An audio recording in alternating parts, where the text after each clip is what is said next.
Baik, Assalamualaikum warahmatullahi wabarakatuh. Selamat pagi Bapak Ibu. Sebelumnya saya ucapkan terima kasih kepada Kalista Foundation yang sudah memberikan kesempatan kepada saya untuk menjadi narasumber hari ini. Terima kasih juga Kak Yon sudah memandu webinar hari ini. Baik Bapak Ibu, mungkin sebelumnya perkenalkan nama saya Soreang Mulki Haifa. Saya berdomisili di Soreang, Kabupaten Bandung, Jawa Barat ya Bapak Ibu. Untuk pendidikan saya terakhir itu, SMA dan akan melanjutkan pendidikan lagi di, bulan depan ya. Untuk pengalaman saya pernah bekerja di dunia entertainment sebagai modeling, lalu sekarang saya bekerja di Gamal Institute, dengan, untuk mengelola pelatihan. Baik Bapak Ibu, mungkin hari ini saya akan sharing tentang tips dan trik mempengaruhi orang untuk mau bekerja sama. Tentunya Bapak Ibu pasti sudah lebih tahu dan lebih paham tentang materi ini. Baik Bapak Ibu, mungkin sebelum, bisa mempengaruhi orang lain untuk bekerja sama, Bapak Ibu harus tahu, apa sih yang dinamakan dengan bisnis. Kerja sama bisnis berarti membiarkan pihak lain untuk turut serta campur tangan dalam pengelolaan bisnis untuk membantu meningkatkan beban Anda. Nah, ketika Bapak Ibu sudah mulai berbisnis dan ingin bekerja sama dengan orang lain, maka sudah pasti bisnis Bapak Ibu akan diikut campur tangan oleh orang lain. Lalu cara menjalin kerjasama bisnis juga ada beberapa poin yang harus diperhatikan. Di sini Soraya sudah tulis ada 7. 1, memulai dengan visi dan misi bersama, memastikan harapan dan kebutuhan secara jelas, mengidentifikasi keunggulan mitra, melengkapi kekurangan mitra, menetapkan tujuan individu dan perusahaan, mengatasi kekecewaan dan perselisihan, dan terakhir menentukan peran kerja. Baik Bapak Ibu, untuk poin pertama memulai dengan visi dan misi bersama. Setiap perusahaan pasti memiliki visi dan misi yang bersama, yang mesti memiliki visi dan misi. Nah, ketika kita membangun kerjasama dengan suatu perusahaan, maka di sana akan muncul visi dan misi yang baru. Nah, visi dan misi itu apa sih? Visi adalah tujuan atau arahan utama, sedangkan misi suatu proses atau tahapan yang seharusnya dilalui oleh suatu lembaga atau instansi dengan tujuan bisa mencapai misi. Nah, Bapak Ibu, visi dan misi ini harus dibuat dan disetujui oleh kedua pihak sebelum kerjasama itu disepakati. Lalu poin kedua, memastikan harapan dan kebutuhan sejalan. Nah, di sini sebelum kita menjalin suatu kerjasama, maka kita harus menjelaskan kebutuhan kita itu apa, harapan kita itu apa. Karena jika ada miskomunikasi atau tidak terbuka sejak awal, maka kerjasama ini tidak akan sesuai dengan rencana atau visi dan misi. Lalu untuk poin ketiga juga mengidentifikasi keunggulan mitra. Nah, ini harus sangat diperhatikan sekali Bapak Ibu ketika Bapak Ibu ingin menjalin suatu kerjasama dengan perusahaan lain, maka profil suatu perusahaan itu harus kita cari tahu dulu. Lalu keunggulan apa aja sih yang sudah didapatkan oleh perusahaan itu. Nah, cara mencari profilnya itu seperti apa? Nah, kita bisa menanyakan pada teman atau kerabat, lalu mungkin kita juga bisa cari kayak informasi di Google. Nah, kalau misalkan Bapak Ibu belum menemukan di Google, itu ada dua kemungkinan. Menurut saya itu yang pertama, perusahaan yang kita cari itu masih dalam tahap pembuatan, jadi belum memiliki website sendiri. Lalu yang kedua memang perusahaan itu masih apa ya, kayak perusahaan itu lebih cenderung tidak bisa komitmen atau kayak emang diniatkan untuk tidak baik, seperti itu.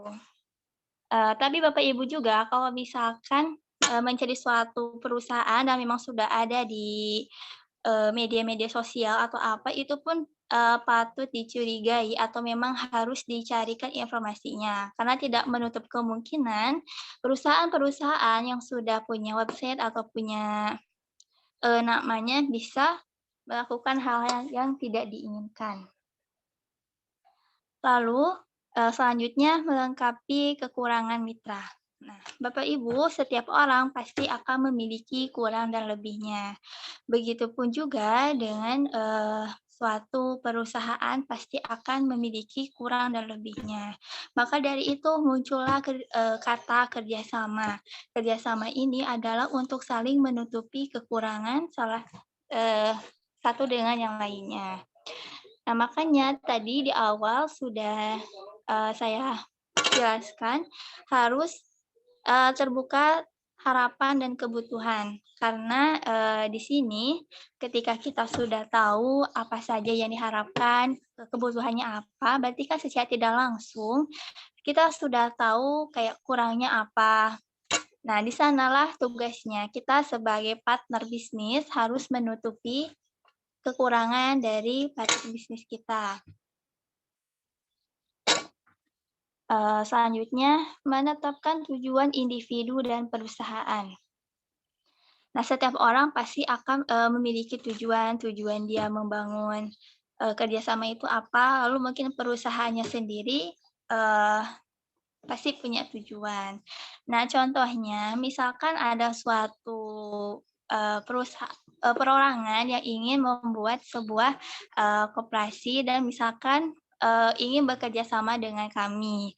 Nah, tugas kami itu adalah, apa namanya, kayak membantu atau mengarahkan bagaimana cara pembuatan koperasi itu, lalu tugasnya, Bapak yang tadi mengajak membuat koperasi itu, dia bertugas untuk mencari rekan-rekan yang akan berbisnis dengan dia. Nah, kalau misalkan, saya masih kayak butuh buyer, nah kita itu harus, apa ya, kayak terbuka sama lawan bisnis kita, karena mungkin kalau misalkan dia butuh buyer, belum dapat kan bisa dicari oleh, partner bisnis yang lainnya. Lalu di sini ada mengatasi kekecewaan dan perselisihan. Nah, Bapak Ibu, kita ketika menjalin kerjasama, jangankan, untuk hal-hal yang besar, untuk hal yang kecil pun pasti, ada yang namanya perselisihan atau kekecewaan. Karena yang namanya bekerja sama dengan orang yang berbeda, pemikiran yang berbeda, pasti tentunya sangat, apa ya, pasti akan ada kesulitan dalam menyatukan sebuah pikiran. Nah, makanya di sini ketika tadi kita pertama membuat sebuah visi dan misi, itu harus disetujui oleh kedua pihak supaya kita tidak, menimbulkan kekecewaan atau perselisihan. Yang terakhir, menentukan peran kerja. Nah, di sini peran kerja itu misalkan ketika suatu perusahaan A dengan perusahaan B sudah menjadi sebuah, kerjasama, maka di sini itu akan ada pembagian tugas. Misalkan kayak perusahaan A di bagian ini, perusahaan B di bagian ini. Dan nanti setiap perusahaan akan menugaskan pekerjanya untuk mengerjakan, beberapa tugas, mungkin ada yang menjadi administrasinya, ada yang jadi bendaharanya, dan lain sebagainya, seperti itu.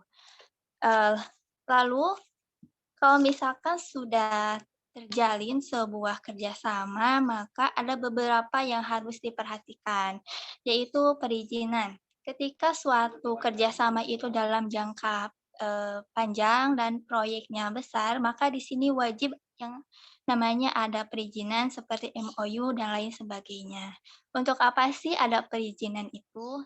Nah, perizinan itu gunanya untuk agar kedua belah pihak merasa aman ketika bekerja sama dengan lawan bisnisnya. Karena biasanya kalau misalkan sudah ada, perizinan, maka lebih kecil resiko, apa ya, resiko terkena hal-hal yang tidak diinginkan gitu ya Bapak Ibu. Nah, lalu nanti ada bikin surat. Bikin surat itu misalkan ada suatu hal yang misalkan kayak, kita ada meet atau misalkan ada suatu pembayaran dan lain hal sebagainya, maka di sini kita itu wajib membuat surat dan nanti harus diarsipkan. Surat ini nanti akan jadi sebagai bukti arsip-arsip, kerjasama gitu. Lalu kita juga harus follow up. Jadi ketika sudah terjalin sebuah kerjasama, kita itu harus meng-follow up, apa namanya, kerjasama ini. Misalkan kayak, "Bapak, Ibu, hari ini sudah sejauh mana? Lalu misalkan progresnya sudah apa saja? Apakah masih ada yang harus kami bantu atau kesulitan atau apa dan lain sebagainya." Nah, Bapak Ibu, jika sudah terjalin kerjasama, maka kita harus memikirkan pemasaran. Nah, kalau misalkan, ini sudah, sudah deal sebuah kerjasama, kan kita tuh pasti kayak, nanti pemasarannya kemana sih? Apakah mau secara online atau offline? Kalau misalkan kayak, online akan menggunakan apa sih, media sosial kah, atau misalkan mau pakai marketplace atau lain sebagainya. Nah, kalau misalkan pemasarannya mau secara offline, akan seperti apa? Misalkan kayak mau, misalkan kayak Bapak Ibu jualan, mau jualannya di mana, eee, bentuknya itu mau seperti ruko kah, atau misalkan yang kayak ruko menetap atau hanya jualannya malam saja atau pagi kah atau seperti apa? Nah, ini harus diperhatikan sebelum, eee, ketika sudah terjalin kerjasama. Nah, tadi kan Bapak Ibu saya sudah membahas tentang apa itu bisnis, cara menjalin kerjasama bisnis. Nah, sekarang, saya akan membahas tentang cara mempengaruhi orang. Nah, Bapak Ibu, ketika kita ingin mempengaruhi orang untuk mau bekerja sama dengan kita, maka, yang pertama itu kita harus mencari tahu kebutuhan lawan bicara kita. Nah, dari mana sih kita misalkan bisa tahu kebutuhan lawan, bisnis kita ya, calon lawan bisnis kita. Nah, sebaiknya sebelum kita menawarkan suatu kerjasama, sebaiknya kita itu kayak, ngobrol dulu, menanyakan dulu tentang bisnisnya, misalkan kayak, "Bagaimana Pak bisnisnya?" Nah, kan nanti bapaknya itu akan menyebutkan nih, "Bisnis saya sekarang sedang seperti ini dan saya inginnya seperti ini." Nah, dari sana kita harus muncul ide dan pemikiran. Nah, kalau misalkan bapaknya sedang di posisi ini, berarti apa yang dibutuhkan. Nah, seperti itu. Lalu Bapak Ibu, yang kedua adalah komunikasi. Nah, komunikasi itu adalah hal yang sangat dibutuhkan. Nah, ada beberapa yang harus diperhatikan dalam berkomunikasi. Satu ada kejelasan, ketetapan, konteks, alur, dan budaya juga. Nah, lalu Ibu bagaimana sih cara agar komunikasi itu lebih, apa ya, kayak efektif? Nah, itu ada beberapa yang harus diperhatikan. Yang pertama kita, ketahui mitra bicara. Nah, sebelum kita menawarkan kerjasama atau bisnis, kita itu harus bisa mengenal dan memahami, eee yang pertama itu kayak karakter lawan bicara kita tuh seperti apa, lalu, mungkin kita juga harus menggunakan attitude yang pas dan lain hal sebagainya. Lalu yang kedua, ketahui tujuan. Jadi kita itu berkomunikasi harus memiliki tujuan, kayak buat apa sih kita komunikasi, tujuannya itu apa. Karena ketika komunikasi, memiliki tujuan akan sangat, menentukan cara kita, menjelaskan, apa yang kita tawarkan. Lalu di sini ada perhatikan konteks. Nah, kita tuh harus memperhatikan konteks, percakapan kita, jangan sampai kayak, apa yang kita bicarakan itu tidak sesuai sekarang ini. nantinya seperti, lain lagi, seperti itu. Lalu kita juga kan tadi pertama perhatikan konteks, yang kedua itu, kita harus mempelajari konteks dan memahami bahasa. Karena ketika kita bekerja sama, penggunaan bahasa dalam berkomunikasi itu sangat penting sekali ya Bapak Ibu. Lalu kita juga harus mempelajari apa sih yang harus kita tawarkan itu, jangan sampai kita menawarkan suatu kerjasama, tapi kita sendiri belum paham tentang apa yang akan kita tawarkan. Nah, Bapak Ibu, lalu kita itu, kita sebagai yang menawarkan kerjasama, pertama itu kita harus mempunyai kemauan. Karena jika kita tidak ada kemauan, maka tidak akan ada, kerjasama. Lalu kita harus semangat. Karena Bapak Ibu, ketika kita menawarkan kerjasama itu tidak bisa ditawarkan satu 2 atau 3 kali, tapi harus dilakukan secara kontinu berulang-ulang ya. Apalagi kalau misalkan Bapak Ibu di sini, belum berpengalaman dan baru mau masuk ke dunia bisnis itu, memang sangat, butuh proses yang tidak sebentar. Nah, lalu di sini juga ada beberapa hal yang membuat, kerjasama itu bisa gagal. Yang pertama, ini halnya sepele banget Bapak Ibu, tapi benar-benar bisa, membuat kerjasama itu gagal. Satu, telat meng-follow up. Nah, ketika kita sudah tahu nih, misalkan ada yang bisa dibuat kerjasama, sudah terjalin kerjasama misalkan, tapi kita tidak pernah meng-follow up. Nah, itu bisa membuat kegagalan. Follow up itu seperti apa sih? Ya seperti tadi yang saya bilang, cara menanyakan itu, apa yang masih dibutuhkan, sudah sampai mana perkembangannya, dan lain sebagainya. Nah, yang kedua, tidak langsung dikerjakan. Ketika Bapak Ibu sudah follow up, lalu sudah tahu apa yang harus dikerjakan, tapi Bapak Ibu tidak langsung mengerjakan. Nah, itu adalah suatu, apa ya, hal yang bisa menggagalkan, karena bagi orang yang berbisnis, waktu itu adalah, uang gitu ya. Setiap waktu itu pasti akan lakukan secara baik. Karena ketika kita tidak langsung mengerjakan, maka itu adalah sebuah cerminan ketika kita, nanti, menjalin kerjasama yang lebih besar itu, tidak akan ada kemajuan seperti itu. Lalu tidak konsisten. Nah, di awal kan kita sudah bikin visi dan misi. Nah, di sinilah, kita itu, harus apa sih, kayak belajar bagaimana cara konsisten. Nah, maka tadi kan saya sudah bilang, jika sudah terjalin maka harus buat surat perjanjian atau perizinan.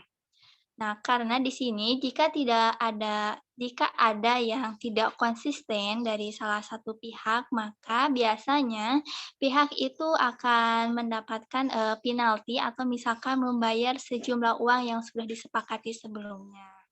Nah, dan yang terakhir tidak terbuka. Dalam suatu bisnis, kita itu harus transparan, apapun yang kita kerjakan itu harus diketahui oleh, kedua belah pihak. Apalagi kalau misalkan masalah pendanaan itu, lebih sensitif ya Bapak Ibu.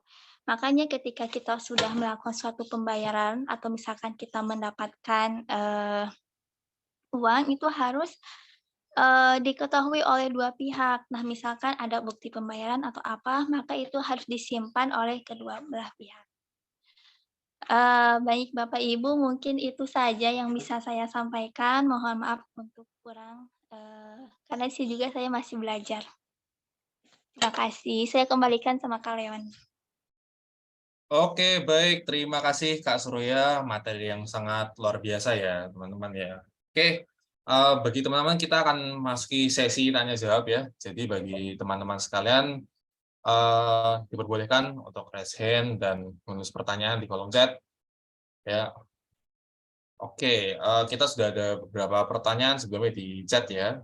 Dan mau mengingatkan sekali lagi teman-teman untuk ngisi link absensi dulu ya, dan bisa bergabung di grup WA yang sudah kami share ya. Oke. Oke, pertanyaan pertama ada dari Kak Wahyu. Bagaimana cara menilai jika calon mitra jujur dan amanah dan tidak ada penipuan ketika perjanjian sudah lama dilakukan alias sudah terbangun trust? Oke, Kak Suraya mungkin mau jawab dulu atau ditampung dulu mungkin? Langsung jawab aja ya, Kak. Jawab aja ya? Oke, silakan, Kak. Baik, izin menjawab, Pak.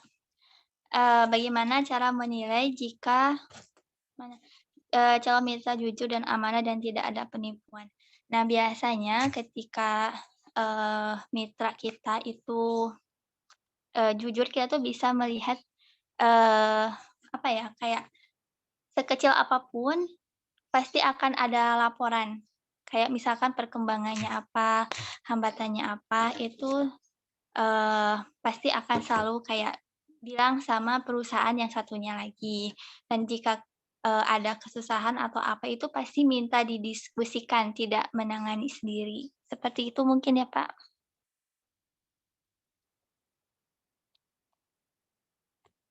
Oke, baik untuk Kak Wahyu, apakah sudah cukup menjawab?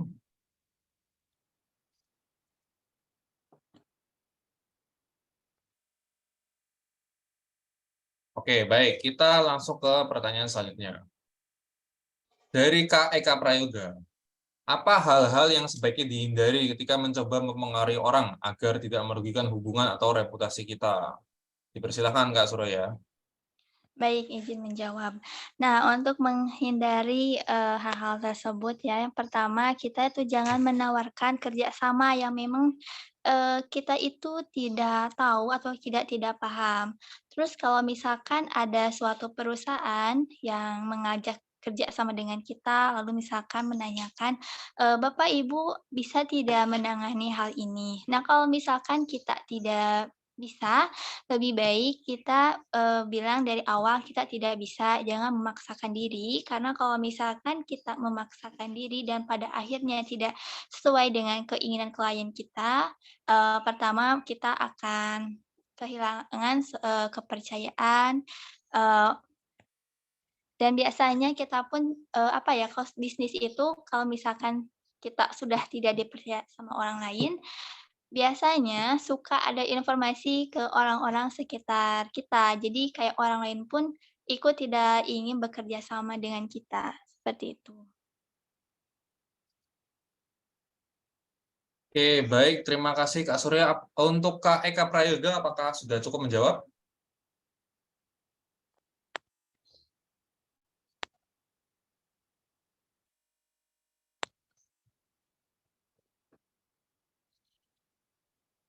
Oke, baik. Kita ke pertanyaan selanjutnya. Ada Kak Nurzam di Bengkulu. Silakan Kak Nurzam untuk aktifkan audionya. Oke, terima kasih untuk anak muda yang luar biasa nih, Leon dan Soraya ya. Saya hanya ini aja berbagi pengalaman sedikit menambahkan. Sangat menarik sekali ya untuk apa materi yang disampaikan. Mungkin ada beberapa hal yang perlu saya sampaikan di sini bahwa untuk mempengaruhi atau trik ataupun tip untuk mempengaruhi orang bisa kerjasama. Yang pertama ini mungkin kalau bisa disimpulkan adalah transparansi. Jadi ada 4 C ya, 4 C. Transparansi. Nah, dari transparansi ini segala sesuatu yang terjadi di antara kita dan orang itu kita transparan, terbuka. Nah, kalau sudah terbuka biasanya nanti ada yang namanya komunikasi. Nah, yang kedua adalah komunikasi. Nah, komunikasi yang baik. Jadi tidak komunikasi satu arah, tetapi komunikasi dua arah. Seperti itu. Gimana komunikasi dua arah itu bahwa kita mendengarkan dia juga mendengarkan kita. Jadi saling ada feedback nanti di situ. Jadi si kedua itu. Si ketiga adalah saling mengisi. Jadi si ketiga saling mengisi. Kenapa? Kalau saling mengisi berarti kan saling membutuhkan. Antara si A dengan B dengan kita itu saling membutuhkan. Kalau saling membutuhkan berarti satu sama lain akan terikat oleh sesuatu komitmen yang bersama. Kan seperti itu. Nah, si keempatnya adalah solusi. Kita selalu memberikan solusi bersama. Jadi bukan solusi dari satu arah kita seolah-olah kita di atas atau dia yang di atas. Tidak seperti itu. Jadi saling menguntungkan semuanya. Jadi inilah kira-kira mudah-mudahan dengan tip atau trik yang seperti ini 4C ini Ini terbukti ya. Kita kalau saya misalkan pengambil lapangan dengan plasma itu ada 3C juga, transparansi, komunikasi, dan sosialisasi. Seperti tadi kalau gini 4 saya bilang. Kenapa untuk bisnis itu 4? Jadi ada solusi bersama untuk kita semua. Oke, itu aja. Soraya, mantap, bagus ya, Sangan Leon. Good. Terima kasih, Pak. Oke, terima kasih Pak Nurzam. Oke, selanjutnya ada pertanyaan dari Kak Eka Prayoga lagi. Bagaimana cara menghargai perbedaan pendapat dan mengintegrasikan berbagai sudut pandang untuk memperkuat kerjasama? Dipersilakan, Kak Surya. Baik, izin menjawab ya Kak Eka. Cara menghargai perbedaan pendapat itu dengan cara kita tidak, apa ya, kayak misalkan, menyalahkan, eee, pendapat dari lawan bisnis kita. Nah, kita itu harusnya bisa menampung sebuah, apa namanya itu, usulan-usulan atau, hal apa saja yang disampaikan oleh lawan bisnis kita. Nah, ketika kita sudah menampung, semua dari kedua belah pihak, maka di sini kita akan mengkerucutkan, kita akan menyimpulkan, apa saja sih yang memang dibutuhkan oleh kedua pihak ini, dan kita harus mencari jalan tengah, di mana jalan tengah ini bisa, apa ya, kayak, merangkul, bukan salah satu, tapi merangkul dari kedua, perusahaan ini, supaya pendapat dari kedua belah pihak ini bisa menjadi satu, seperti itu mungkin. Oke, baik. Terima kasih Kak Surya. Untuk Kak Eka Prayoga, apakah sudah cukup menjawab? Sudah Kak, jawabannya sudah jelas. Terima kasih. Oke, siap. Terima kasih Kak. Oke, selanjutnya ada pertanyaan dari Kak Iwan Sumarji dari Yogyakarta. Apakah perjanjian harus selalu ditulis dan disahkan oleh notaris? Dipersilakan Kak Surya. Oh, baik. Jika suatu perjanjian atau kerjasama itu tidak selalu harus menggunakan, tidak harus selalu ada surat dari notaris, itu tergantung dari perjanjiannya. Kalau misalkan perjanjiannya jangka panjang, maka itu lebih baik menggunakan, surat-surat seperti itu, perizinan, supaya menghindari hal-hal yang tidak diinginkan. Tapi jika kerjasamanya jangka pendek untuk 1 kali kerjasama atau misalkan dalam waktu 1 bulan, itu bisa, tidak harus menggunakan perjanjian, atau misalkan harus langsung ke notaris. Dilihat juga apa yang harus dikerjasamakan, dengan siapa kita kerjasama. Kalau misalkan dengan kerjasama dengan orang yang, kita memang sudah kenal dekat dan memang sudah percaya, itu tidak masalah jika tidak menggunakan surat perizinan. Tapi kalau misalkan ingin lebih aman, maka dipersilahkan untuk membuat surat perizinan. Seperti itu. Oke, baik. Terima kasih Kak Surya. Untuk Kak Iwan, apakah sudah jelas? Apakah sudah cukup menjawab?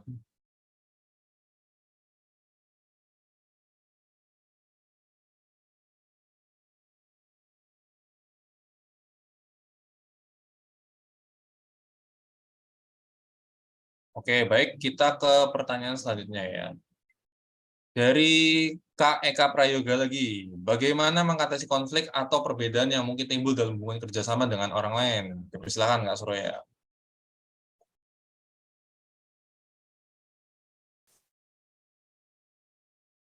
Maaf Kak Surya, mic-nya. Iya. Baik, jika misalkan dalam kerjasama sudah terjalin kerjasama dan sudah terlanjur ada konflik, maka di sini kita, bisa memberikan kesempatan kepada setiap perusahaan itu untuk membicarakan apa masalahnya, kita cari akar masalahnya, lalu dari sana kita harus mencari, solusi bagaimana cara mengatasi masalah tersebut. Karena biasanya,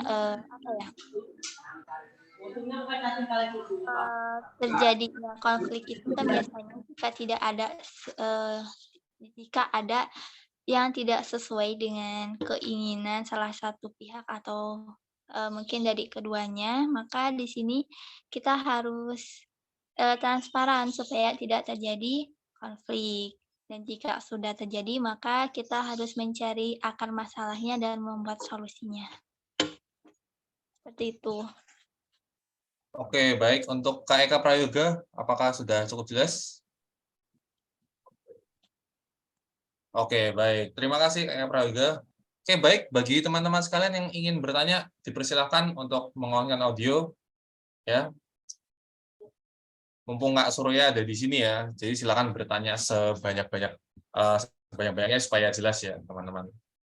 Bisa langsung on audio, bisa, boleh. Silakan, teman-teman.